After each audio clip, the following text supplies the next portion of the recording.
안녕하십니까? 오늘 말씀은 사도행전 20장 4절에서 38절 말씀을 읽겠습니다. 요절은 20장 24절 내가 달려갈 길과 주 예수께 받은 바 사명 곧 하나님의 은혜의 복음을 증거하는 일을 마치려 하면은 나의 생명조차도 조금도 귀한 것으로 여기지 아니하노라. 오늘 말씀은 주의 종들에게 사명인의 자세가 어떠해야 하는지 가장 은혜를 주신 말씀 중에 한 말씀이라 할 수 있습니다. 이제 바울은 3차 전도여행을 다 마치고 예루살렘으로 돌아가려고 합니다. 바울은 고린도 문제가 해결되고 이방 교회가 예루살렘 교회를 구제하는 헌금을 모아서 예루살렘 교회에 들렸다가 로마도 보아야 할 환상을 받았습니다. 바울은 고린도 교회에 3개월 머물면서 로마서 서신서를 쓰고 겨울이 지나자 곧바로 수리아로 가려고 했는데 아마 선상 유대인들이 바울을 음해하려 한다는 소식을 들었던 것 같습니다. 그래서 일행은 예정대로 드로아로 가는 배를 타고 가서 기다리도록 하고 바울은 마게도니아를 거쳐서 돌아가고자 방향을 잡습니다. 4. 아시아까지 함께 가는 자는 베레아 사람 브로의 아들 소바더와 데살로니가 사람 아리스고다와 세군도와 더베 사람 가이오와 및 디모데와 아시아 사람 두기고와 드로비모라 이 7명의 각 지역의 아시아, 마게도니아, 아가야 대표들과 함께 예루살렘으로 가는 길을 동행을 합니다. 그들은 먼저 가서 드로아에서 우리를 기다리더라. 여러 사람들이 모은 헌금을 함께 가져가는데 이는 강도의 위험, 안전의 위험이 있었고 또한 본인뿐만 아니라 남들이 볼 때도 투명, 공정하게 관리하기 위해서 각 지역 동역자들이 함께 동행해서 이제 드로아에서 만난 것입니다. 사도 바울은 지난번 드로아를 들렸을 때 고린도 후서 2장 2절에서 내가 그리스도의 복음을 위하여 드로아에 이름에 주 안에서 문이 내게 열렸으되 고린도 소식 때문에 드로아를 그냥 지나친 것이 못내 아쉬웠던 것 같습니다. 그래서 6. 우리는 무교절 후에 빌립보에서 배를 떠나 닷새 만에 드로아에 있는 그들에게 가서 일회를 머무니라. 마침 배 출항 스케줄이 약 7일 짬을 낼 수가 있어서 그곳에 머물면서 말씀 강론을 하는 것입니다. 이때 바울을 만난 드로아 성도들은 바울과 함께 예배를 드리기를 원했습니다. 7. 그가 그 주간의 첫날에 우리가 떡을 떼려 하여 모였으니 바울이 이튿날 떠나고자 하여 그들에게 강론할세 말을 밤중까지 계속하여 여기 이제 그 주간의 첫날은 우리가 지금 지키는 주일 즉 선데이인데 그날 떡을 떼었다는 것입니다. 예전 구약 시대는 안식일에 모였지만 이제 초대교회는 예수님께서 죽으시고 부활하신 그날에 말씀과 성찬 예찬을 하면서 떡을 뗀 것입니다. 이날이 이제 일곱째 날 마지막이었기 때문에 듣는 늦은 밤까지 설교를 한 것 같습니다. 8. 우리가 모인 윗다락 등불을 많이 켰는데 그 유두고라 하는 청년이 창에 걸터 앉아 있다가 깊이 졸더니 바울이 강론하기를 더 오래 하매 졸음을 이기지 못하여 3층에서 떨어지거늘 일으켜보니 죽었는지라. 그런데 그 집이 이제 3층 가정집이었는데 사람들이 너무 많으니까 유두고는 3층으로 올라가야 했고 그나마 난간 쪽을 비집고 겨우 걸쳐 앉아 말씀을 들을 수밖에 없을 정도로 성령의 열기가 대단했던 것 같습니다. 아마 유두고는 낮에는 열심히 일하고 늦은 시간에 예배에 참석해서 메시지를 듣다 보니 집중력이 떨어지고 졸다가 그만 떨어져 죽었다고 하는 것입니다. 사람들은 기절한 게 아닌가 했지만 저자 누가가 의사이지 않습니까? 그의 진단은 유디고는 죽었다. 라는 것입니다. 바울이 내려가 그 위로 엎드려 그 몸을 안고 말하되 떠들지 말라 생명이 그에게 있다고. 사람이 떨어져 죽으니까 설교를 하다가 바울이 놀라서 그에게 뛰어가 그 청년의 몸을 이렇게 안았습니다. 마치 엘리야가 사르밧 과부의 아들을 일으켰던 것처럼 또한 사도행전 9장에서 베드로가 욥바의 다비다를 살린 것처럼 간절히 기도를 나서 하나님의 능력과 놀라운 기적으로 생명이 살아난 것입니다. 10일 올라가 떡을 떼어 먹고 오랫동안 곧 날이 새기까지 이야기하고 떠나니라. 12 사람들이 살아난 청년을 데리고 가서 적지 않게 위로를 받았더라. 그들은 너무나 감격하고 좋아서 밤새도록 주님의 말씀을 듣고 찬양하며 주님의 은혜를 노래하며 크신 그 청년의 살아난 것으로 인해서 또 더욱 또 큰 위로를 받았다는 것입니다. 13 우리는 앞서 배를 타고 아소에서 바울을 태우고 그리로 가니 이는 바울이 거기서 가고자 하여 그렇게 정하여 준 곳이라. 바울이 아소까지 가는 길이 약 32km 정도로 배를 타면 더 금방 갈 수 있지만 유두고의 건강 상태를 살피고 떠나려 했는지 아니면 그곳에서 신방해야 될 성도들이 있었는지 아니면 예수님처럼 그동안 거침없이 달려왔는데 이제 홀로 한적한 곳에 주님과 대화를 하며 교제하며 말씀 앞에서 자신의 사명인의 삶을 돌아보는 시간을 갖고자 했는지 모르지만 그는 도보로 그 길을 간 것입니다. 14 바울이 아소에서 우리를 만나니 우리가 배를 태우고 미둘레네로 가서 바울은 드로아에서 고별 설교를 한 후 오순절 안에 예루살렘에 도착하고자 방향을 잡고 지금 서두르고 있습니다. 그 여정은 아소에서 합류를 해서 배 타고 50km 떨어진 미둘레네에 도착했습니다. 15 거기서 떠나 이틀 기오 앞에 오고 이 이튿날 사모에 들르고 또 그 다음날 밀레도에 이르니라. 또 밀레도에서 80km 떨어진 기오섬에 거치고 또 그 다음날 사모섬을 거치고 거기서 또 45km 떨어진 밀레도 항구 도시에 숨가쁘게 이제 도착을 하는 것입니다. 16 바울이 아시아에서 지체하지 않기 위해서 에베소를 지나 배 타고 가기로 작정하였으니 이는 될 수 있는 대로 오순절 안에 예루살렘에 이르려고 급히 가미르라. 17 바울이 밀레도에서 사람을 에베소로 보내어 장로들을 청하니 바울은 약 3년간 머무르면서 공들여 개척했던 에베소를 거치지 않아서 약 40km, 48km 정도 떨어진 밀레도에서 에베소 기둥 같은 장로들을 초청을 한 것입니다. 어쩌면 이 전도 여행이 에베소 장로들을 만나는 게 마지막일지 모른다는 생각에 그들을 굳이 초청을 해서 마지막 고별 설교와 더불어 유언적인 권면을 하는 것입니다. 이 설교가 굉장히 중요한 게 유일하게 믿는 리더들을 대상으로 한 설교로 굉장히 감동적인 설교로 목회와 양의 관계가 얼마나 아름답고 뜨거웠는지를 보며 우리는 가슴이 뭉클해지는 것입니다. 그 요지는 18절 오매 그들에게 말하되 아시아에서 들어온 첫날부터 지금까지 내가 항상 여러분 가운데서 어떻게 행하였는지를 여러분도 아는 바니라고 말을 합니다.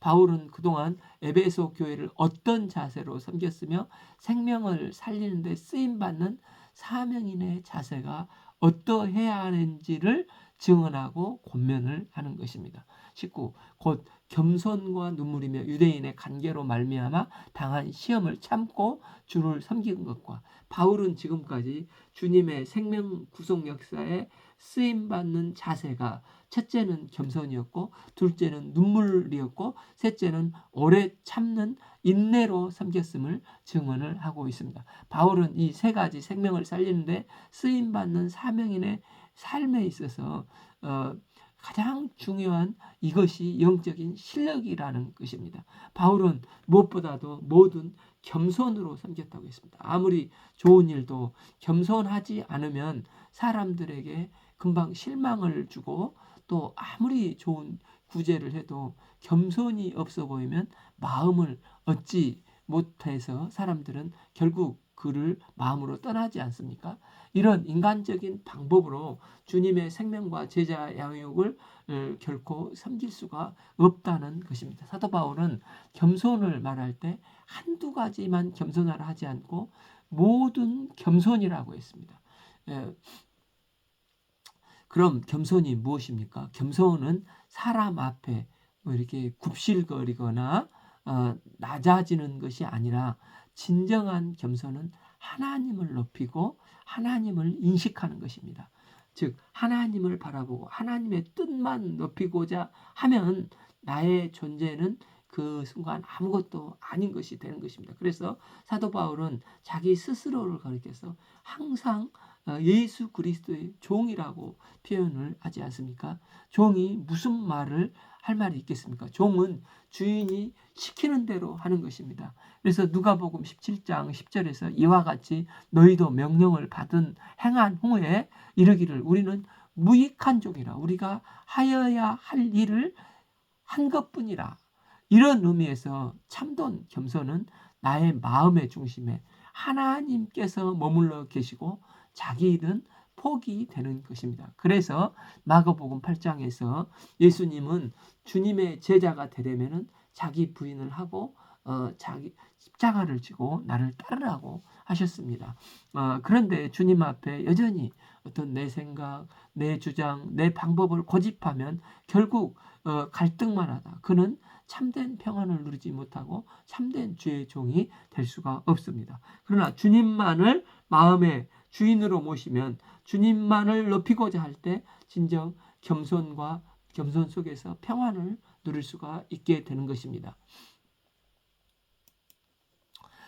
빌립보서 2장 5절 8절에서 예수님은 근본 하나님의 본체이십니다. 그러나 하나님과 동등됨을 취할 것으로 여기지 아니하시고 오히려 자기 일을 비워 종의 형체를 가지사 사람들과 같이 성육신하셨고 자기를 낮추시고 십자가에 죽기까지 하나님의 뜻에 온전히 복종하셨습니다. 이 예수님은 마가복음 11장 29절에서 나는 마음이 온유하고 겸손하니 나의 멍에를 메고 내게 배우라. 그리하면 너희 마음에 쉼을 얻으리라 말씀하셨습니다. 바울은 외형적으로 이미지만 나타나는 겸손이 아니라 하나님만을 드러내는 겸손한 주의 종의 삶을 살았습니다. 때문에 그는 20절 유익한 것은 무엇이든지 공중 앞에서나 여러분에게 전하고 가르쳤고, 여기서 유익한 것은 복음입니다. 복음을 증거할 때 그 영혼에 유익한 것은 공중 앞에서나 각 집에서나 거리낌없이 거침없이 증거를 했다는 것입니다. 어떤 때는 냉혹해 보이고 어떤 때는 과다해 보일 정도로 오직 주님이 기뻐하시는 일이라면 이 복음을 증거했다는 것입니다. 이처럼 겸손은 주님만을 바라보는 것입니다. 또한 주님만을 위한 것입니다. 베드로는 베드로전서 5장 5절에서 젊은이들아 이와 같이 장로들에게 순종하고 다 겸손으로 허리띠를 동이라. 하나님은 교만한 자를 대적하시되 겸손한 자에게는 은혜를 베푸시니라 하셨습니다. 옛날 사람들이 옷을 입을 때 도포같이 너풀너풀 입지 않습니까? 그러나 허리띠를 딱 묶으면은 안정이 되고 단정해 보이지 않습니까? 이처럼 나의 자랑거리, 나의 광내는 일을 너풀거리면은 꼴불견이 되지만, 그러나 겸손의 허리띠로 딱 묶으면은 그 삶이 안정해 보이고 단정해 보이는 것입니다. 이런 겸손한 자에게 하나님은 은혜를 부어 주신다는 것입니다. 은혜가 임할 때 치유도 임하고 또 새로운 길도 열어주시고 마음의 행복과 참 평안과 기쁨을 누리게 되는 것입니다. 또한 둘째로 사도 바울은 눈물로 주님을 섬겼다는 것입니다. 눈물은 머리로만 이해할 때는 안 나오고 가슴으로 이해하고 동감할 때 눈물이 나옵니다. 지난 시간에 사도 바울은 고린도후서 2장 4절에서 내가 마음에 눌림과 걱정이 있어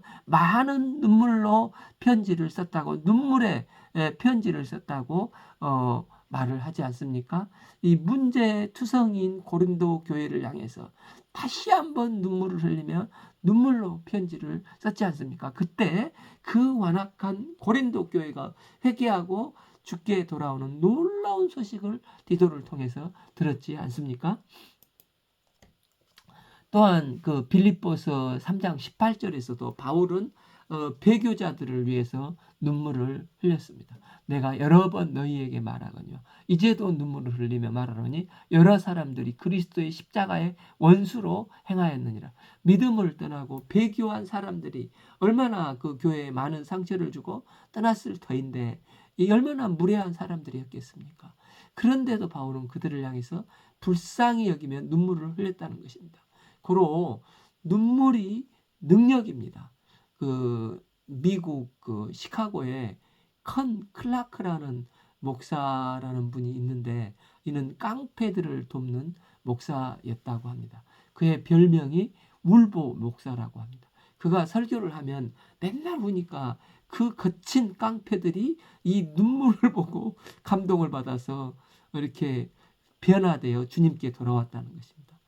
사실 그런데 본인은 너무 주책 없이 눈물만 흘려서 창피해가지고 어느 날 눈물을 흘리지 않게 해달라고 기도를 했다고 합니다. 그런데 그 눈물을 안 흘리니까 능력도 사라져서 전도가 안 되었다는 것입니다. 그래서 그 목사님은 다시 눈물을 달라고 기도를 해서 눈물이 생기면서부터 다시 전도가 되더라는 것입니다. 우리가 잘 아는 스펄전 목사님도 어느 날 혼자 훌쩍훌쩍하고 울고 있는데 그 사모가 놀라서 왜 우세요? 그랬더니 오늘은 십자가를 묵상하는데 마음에 아무런 감동이 없고 메마른 이 마음 때문에 내가 너무 주님 앞에 죄송스러워서 울고 있더라는 것입니다. 누가복음 우리의 8장 그 씨 뿌리는 자의 비유가 있지 않습니까? 그 6절에 더러는 바위 위에 떨어지며 싹이 났다가 습기가 없으므로 말랐고 눈물이 없으면 싹이 났다가 생명이 말라버린다는 것입니다. 주의 종은 눈물이 회복될 때 끝까지 방향을 잃지 않고 사명인의 삶, 생명 살리는 사명인의 삶에 쓰임받고 전진할 수가 있습니다. 우리가 눈물이 회복되는 주의 종들이 될 수 있기를 기도합니다. 또한 바울은 시험을 참고 인내의 사명을 감당했다는 것입니다. 인내로서 사명을 감당합니다. 사도 바울은 특별히 유대인들로 인해서 당한 핍박과 많은 고통을 1차, 2차, 3차 전도여행을 하면서 겪었지 않습니까? 그들은 이유를 어찌하든지 만들어서 선동했고 재판에 회부했고 돌멩이를 던져서 거의 죽을 정도로 핍박을 했지 않습니까? 그러나 그때마다 그는 이 간교한 계계와 핍박 속에서도 참았습니다. 또 고린도 교회에서 3번을 방문하면서까지 참고 섬겼습니다. 그래서 고린도전서 13장에서 그 사랑은 첫 번째가 4절 인내하는 것이라고 하지 않습니까? 또 로마서 5장 3절에서 우리가 환난 중에서도 즐거워하느니 이는 환난은 인내를 만들고 인내로 극복하는 사람들이 다음에 뭐가 생기는 것입니까? 4절 그 인내는 연단으로 강해진다는 것이 아닙니까? 그러면 이 연단은 소망을 이룬다는 것입니다. 겸손과 눈물과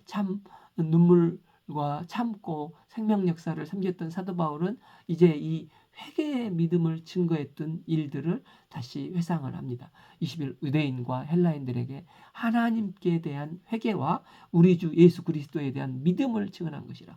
그는 누구든지 필요한 것은 하나님에 대한 회개요 예수 그리스도에 대한 믿음을 증언해서 구원을 가르치는 것입니다. 구원은 하나님께 대한 참된 회개와 예수 그리스도에 대한 믿음이라는 두 기둥으로 이루어지는 것입니다. 그러면서 현실 이야기로 돌아와서 왜 사도 바울이 지금 예루살렘으로 돌아가야만 하는가를 설명을 합니다. 22 보라 이제 나는 성령에 매여 예루살렘으로 가는데 거기서 무슨 일을 당할지 알지 못하라. 사도 바울은 오순절이 되기 전에 예루살렘으로 급히 가려고 하는데 이렇게 마음을 주신 분이 바로 성령님이시라는 것입니다.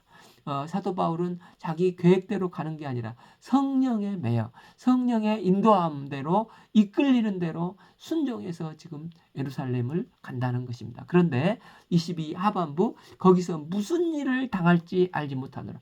23 오직 성령이 각 성에서 내게 증언하여 결박과 환난이 나를 기다린다 하시나 성령께서 그곳에 가라고 강권해서 가는데 그곳에는 결박과 환난을 겪을 것이라는 사실을 동시에 지금 알려주신 것입니다.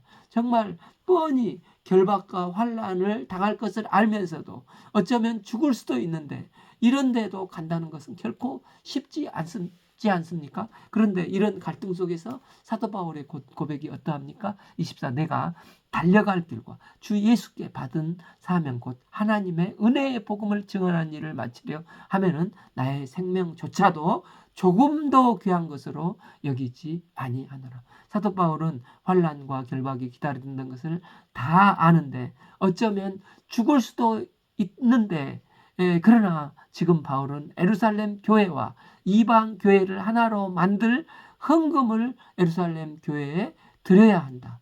그리고 이 일이 다 된 후에 로마와 서바나 땅끝까지 가서 생명 살리는 이 은혜의 복음을 증거해야 한다 하는 분명한 방향을 가지고 있음을 고백하고 있는 것입니다. 사람에게 가장 소중한 것이 생명이지 않습니까? 명예도 부도 소중하지만 그러나 목숨을 잃어버리면 아무 소용이 없습니다. 정말 사람에게 목숨보다 귀한 것은 없지 않습니까? 그러나 바울에게 있어서 이 목숨보다 더 귀한 것은 이 생명을 살리는 은혜의 복음을 증거하는 사명이라는 것입니다. 그의 사명은 이방인들에게 은혜의 복음을 증언한 일로 이 사명은 목숨보다 더 귀하였습니다. 우리는 태어나서 누구나 무언가를 하면서 일생을 살아나가지 않습니까? 그런데 무엇을 위해서 한 번뿐인 소중한 내 인생을 투자하고 쏟아 부을 것인가 하는 것은 가장 중요하고도 심각한 문제이지 않습니까? 바울은 이 은혜의 복음을 증거하는 생명을 권하는데 쓰임받는 사명이야말로 세상에서 그 어떤 것과도 바꿀 수가 없는 고귀한 사명인 것을 알았습니다. 그래 할 때 바울은 인생의 방향이 흐트러지지 않고 좌우로나 우로나 치우치지 않고 끝까지 완주하여 달려가는 삶을 살았습니다. 마라톤 선수가 잘 달리다가 마지막 골인 지점에서 거의 와서 코스를 이탈해서 엉뚱한 방향으로 빠져 달린다면 또 이게 자전거를 달린다면 거기서 1등을 했다고 좋아했는데 그게 아니지 않습니까? 우리 인생도 그렇습니다. 방향 없는 열심은 아무리 빨리 꼬리는 지점에 도착한다 할지라도 아무 의미가 없고 결국은 허망한 인생이 될 수밖에 없습니다. 사도 바울은 나는 방향이 명확한데 그 은혜의 복음을 증언한 일로 그게 내게 주어진 사명이라는 것입니다. 그는 빌립보서 3장 14절에서 푯대를 향하여 그리스도 예수 안에서 하나님이 위에서 부르시는 부름의 상을 위하여 달려가노라라고 고백했습니다. 또한 디모데후서 4장 7절에서 그는 죽기 전에 고백을 했습니다. 나는 선한 싸움 다 싸우고 나의 달려갈 길을 마치고 믿음을 지켰다. 나의 인생은 사명을 완수하게 달려갈 길을 마치기까지 달려가는 인생이었다는 것입니다. 그러면서 사도 바울은 장례들에게 이제 뭐라고 합니까? 보라 25 내가 여러분 중에 왕래하며 하나님의 나라를 전파하였으나 여태까지는 이를 위해서 내가 달려왔다고 끊임없이 주의 복음을 증거했다고 간증합니다. 그러나 25b 이제는 여러분이 내 얼굴을 다시 보지 못할 줄을 아노라. 바울과 에베소 장로들과 천국에서 만나게 될 거라 하면서 이제 마지막 고별 메시지를 증거하는 것입니다. 26. 그러므로 오늘 여러분에게 증언하는 거니 하거니와 모든 사람의 피에 대하여서 내가 깨끗하니 27. 이는 내가 꺼리지 않고 하나님의 뜻을 다 여러분에게 전하였습니다. 지난 3년 동안 어떻게 하나님의 말씀을 증거하였는지를 설명하는 장면에서 바울은 증거자로서 마땅히 증거해야 할 하나님의 뜻을 다 전함으로 그는 피가 깨끗하고 아무런 영적인 생명에 대해서 아무런 책임이 없다고 말을 하는 것입니다. 이 말씀은 에스겔 22장 8절 내가 그 악인에서 말로 경고하고 그의 뜻에서 떠나게 하지 아니하며 그 악인은 그 자기의 죄악으로 말미암아 죽으려니와 내가 그 피를 내 손에서 찾으리라. 증거자의 책임에 대한 말씀입니다. 만일 파수꾼으로서 죄인이 죄를 범하면 당연히 그는 자신의 죄값으로 인해서 죽고 멸망하지만 하나님은 그 악인을 깨우치고 전도와 아픔을 감당하기 싫어서 그에게 맡겨진 것을 회피하면 그 책임을 파수꾼에게 묻겠다고 말씀을 하시는 것입니다. 28. 여러분은 자기를 위하여 또 온 양떼들을 위하여 삼가라. 성령이 그들 가운데 여러분 감독자로 삼고 하셨느니라. 사도 바울은 이 권면을 하면서 첫 번째 양들을 잘 섬기라고 합니다. 요한복음 10장 11절에서 예수님은 나는 선한 목자라 선한 목자는 양들을 위하여 목숨을 버리고라 했습니다. 선한 목자 예수님께서 이 땅에 오신 것은 양들의 생명을 얻고 더 풍성케 하는 것이고 이 양들을 위해서 목숨을 버리기 위해서 오셨습니다. 바울은 장로들에게 이 선한 목자 예수님을 잘 배워야 한다는 것입니다.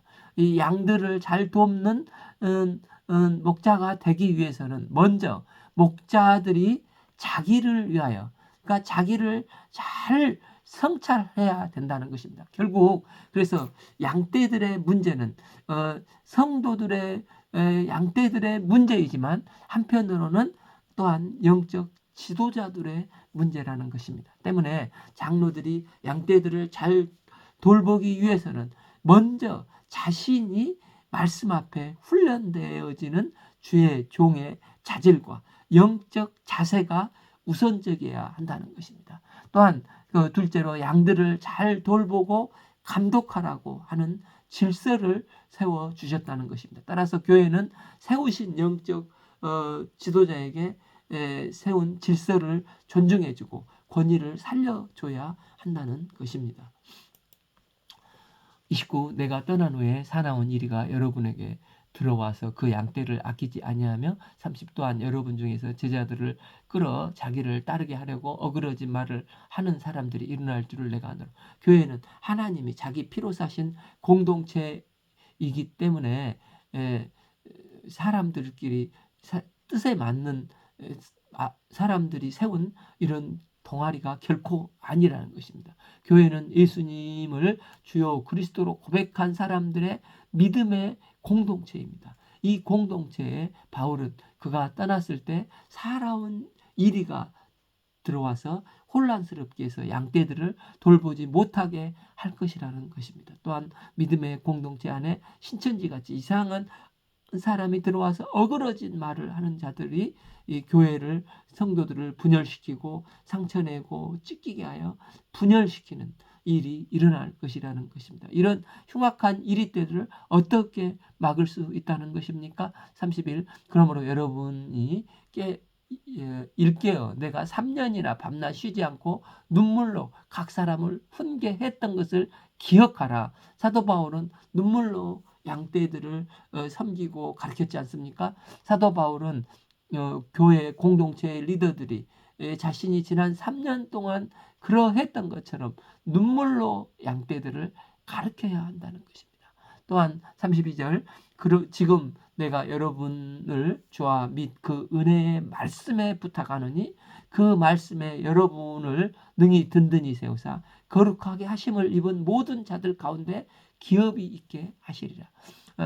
또한 바울은 하나님께서 피로 사신 교회를 은혜의 말씀으로 늘 양육하고 그 말씀 안에 거하도록 도와야 한다는 것입니다. 사탄의 계계와 유혹이 아무리 맹렬할지라도 기록된 하나님의 은혜의 말씀을 결코 이길 수가 없고, 교회에 하나님의 은혜의 말씀이 살아있을 때 하나님은 반드시 승리하게 하시고 그 말씀이 성도들을 풍성하고 든든히 세우게 해주신다고 말씀하는 것입니다. 또한 셋째, 거룩하게 하심을 입어서 모든 자 가운데 산소망의 기업을 있게 하실 거라는 것입니다. 베드로전서 1장 4절에서 썩지 않고 더럽지 않고 새하지 아니하는 유업을 있게 하시나니 곧 너희를 위하여 하늘에 간직한 것이라. 이 하늘에 있는 기업을 부활하신 예수님은 우리를 위해서 예배하시고 우리에게 이 영원한 산소망의 기업을 주신다는 것입니다. 그러면서 33, 내가 아무 은이나 금이나 의복을 탐하지 아니하였고, 이 34, 여러분이 아는 바와 같이 이 손으로 나와 내 동행하는 쓰는 것을 동행들이 쓰는 것을 충당하여 35, 범사에 여러분에게 모범을 보여준 것 같이 수고하고 약한 자들을 돕고 또 주 예수께서 친히 말씀하신 바 같이 주는 것이 받는 것보다 복이 있다 하심을 기억하여야 할지니라. 사도 바울은 특별히 사람들에게 신세를 지지 않기 위해서 자기가 스스로 자급자족하여 자비량을 했고 약한 자들을 도왔다는 것입니다. 그는 주는 자가 받는 자보다 복이 있다 하신 예수님의 말씀을 손수 실천을 했습니다. 그리고 이를 가르치면서 본을 보여주었습니다. 무엇을 먹을까? 무엇을 마실까? 무엇을 입을까? 이것은 하나님을 모르는 사람들의 인생 철학이 죄송합니다. 철학입니다. 그러나 우리 성도는 먼저 그의 나라와 의를 구해야 합니다. 그리하면 나머지는 먹고 사는 모든 것은 주님께서 다 도와주십니다. 이런 축복이 저와 저희들 가운데 충만히 임하기를 기도합니다. 지금까지 사도 바울은 밀레도 항에서 그가 어떻게 생명 살리는 사명을 감당했는지를 나누었고, 또 그가 걱정하는 것과 염려하는 것들을 교회 기둥과 같은 장로들에게 권면을 했고, 이제 그들과 헤어지는 시간이 되었습니다. 36, 이 말을 한 후에 무릎 꿇고 그 모든 사람들과 함께 기도하니 37, 다 크게 울며 바울의 목을 안고 입을 맞추고 38, 다시 그 얼굴을 보지 못하리라 한 말로 말미암아 더욱 근심하고 배까지 그를 전송하니라. 바울과 장로들이 얼마나 끈끈한 깊은 사랑의 관계가 맺어져 있는가를 볼 수 있는 참으로 아름다운 장면입니다. 그들은 다시 볼 수 없다는 것 때문에 함께 간절한 마음으로 기도를 했고 서로 껴안고 또한 하나님 앞에서 뜨거운 작별 인사를 나눕니다. 우리도 주님이 우리를 위해서 부르실 때까지 생명 살리는 사명의 부르심을 쫓아 달려갈 수 있기를 기도합니다. 또한 내가 속한 공동체 안에서 서로 중보해 줄 수 있는 믿음과 뜨거운 사랑의 교제가 충만히 이루어지는 삶을 살 수 있기를 기도합니다. 오늘 말씀은 사도행전 20장 4절에서 38절 말씀을 읽었습니다. 감사합니다.